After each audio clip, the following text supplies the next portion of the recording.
Hey guys, this is the Crypto Marty here. Today's video is a very short video in terms of understanding where Bitcoin is heading towards. Over the last 3 months, you've seen continuous retracement of Bitcoin after the bull run you've seen in December and January. And you might be feeling where it's headed because it's now come a complete circle, or it's actually formed a complete bubble now. There are a lot of negative sentiments. The sentiments around Bitcoin are pretty negative.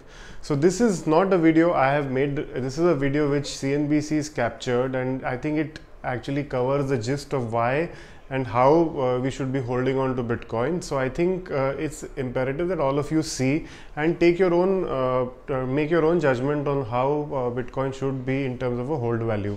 But before I start on the video, please don't be shy from subscribing. Hit that bell icon below and like the video, because there is a lot of content that I keep taking out of global conversations that happen around cryptocurrency and share it with you guys. So I hope you enjoy. Despite the wreckage, one of Wall Street's biggest crypto bulls has a message for investors.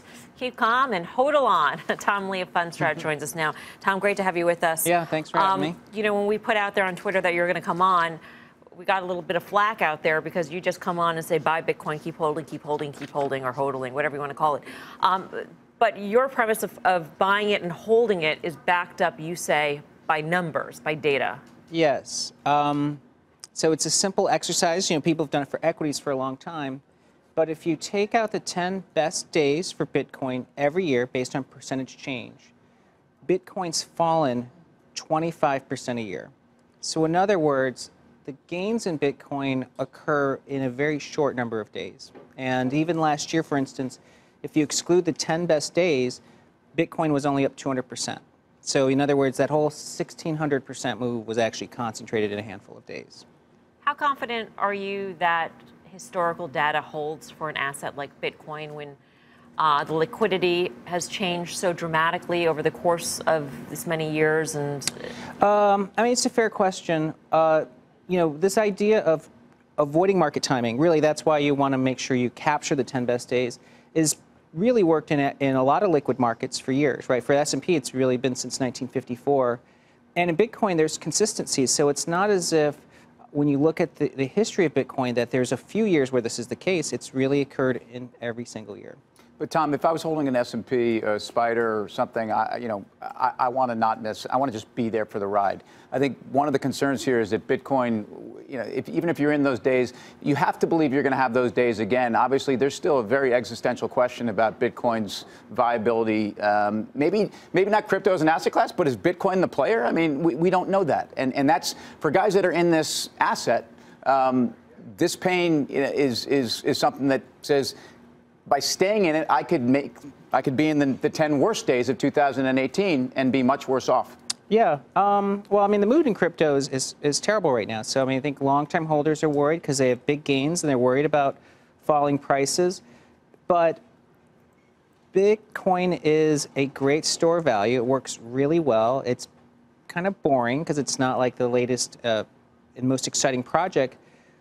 But it also is one of the most liquid ways to get exposure to crypto. I mean, there's a lot of on-ramps being built from, you know, futures and I think potential ETFs, and it's probably the clearest from a regulatory perspective. So I think when institutions start to really get involved, and they aren't in a big way, Bitcoin's going to be one of the first places they start. The price of Bitcoin started sideways-ish. Is your misery index unmiserizing? In other words, as we go sideways, are people feeling a little bit better about things, which implies you could see another move lower if that's the case. Yeah, so the misery index is still low. It's around 28, which is a level of misery. You guys have better graphics again on that.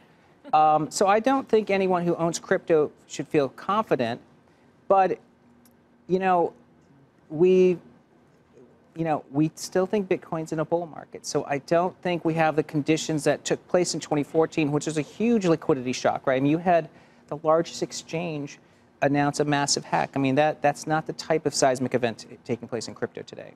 Is crypto, is this call and your calls around Bitcoin these days, are they the hardest to defend out there? I mean, you've done a lot of good work on stocks. You've been a strategist on the street, well-known, well-regarded. And here you are talking about Bitcoin in what has been a terrible market for Bitcoin. Do you feel like when we talk about institutions coming in, is this harming that move or what you see coming? It's so it's kind of a mixed blessing. One, it reminds me a lot of my work when I was a wireless analyst in the 90s, you know, where people thought it was all about long distance and plain old telephone service, and people thought cellular was this crappy little capital-intensive business, which now is bigger than everything.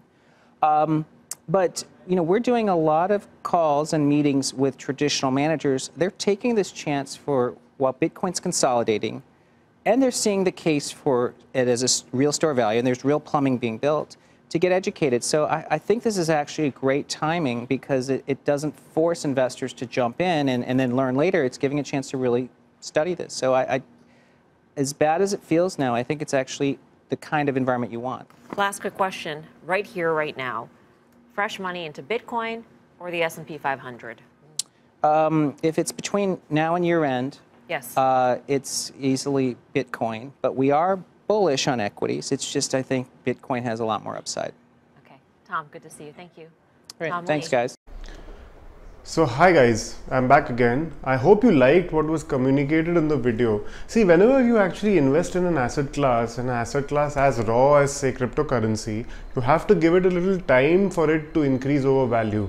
If you, like what the video said, if you would have actually taken out the bull run days, there's only a small amount of gain that it's seen in 2017. So Bitcoin as an asset class and cryptocurrency as an asset class rises very fast once there is institutional money that comes in. So I'd say you hold it for a longer period of time rather than be worried about it, because if you just don't look at our portfolio today and look at it after say 2 years, after 5 years, you would see that you are at least 20 times richer or 30 times richer, and that would make your day. So that is something which you do in your traditional stocks, what you do in your traditional mutual funds. I think you should keep doing in your regular cryptocurrency investment as well. You should invest in good coins and forget about them, because they are going to go through a natural curve of ups and downs. They are hyper volatile, so they are going to be falling down as fast as they grow. So all cheers guys, this is something to cheer you up. This is something that a lot of institutional or a lot of organizations are talking about. Blockchain is here to stay, and the idea is that you should be investing in for a long term. Again, before I sign off, please don't miss out on subscribing, liking my channel, and actually commenting on my videos so that I improve and give you better content. That's all guys, thanks.